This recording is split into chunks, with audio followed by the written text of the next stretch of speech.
చెప్పుకుంటాం, గర్వించేలా చెప్పుకుంటాం.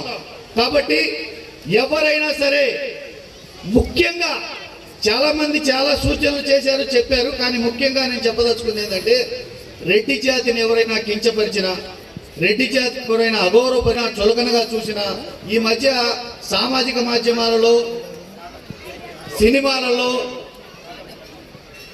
విలన్ వేషాలకి పేర్లు పెట్టి వ్యంగ్యమైన పదాలతోటి మాట్లాడుతున్నారు. అరే కొడకల్లారా, మళ్ళీ చెప్తున్నా,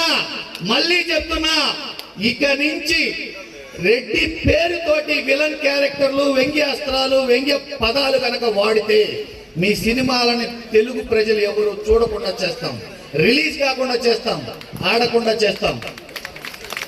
మాలో ఉన్న గొప్ప గుణాల గురించి చెప్పండి, మాలో ఉన్న మంచి గురించి చెప్పండి.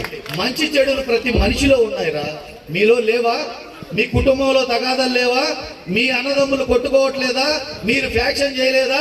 మీరు హత్యలు చేయలేదా? ఎందుకురా మా మీద పడి ఏడిచ్చొస్తారు? మాకు పౌరుషం రా, మమ్మల్ని మాట అంటే ఊరుకోం. మాకు పౌరుషం ఉంది.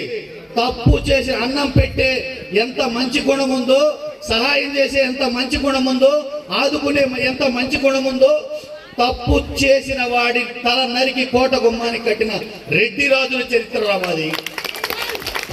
మమ్మల్ని తక్కువ అంచనా వేయకండి.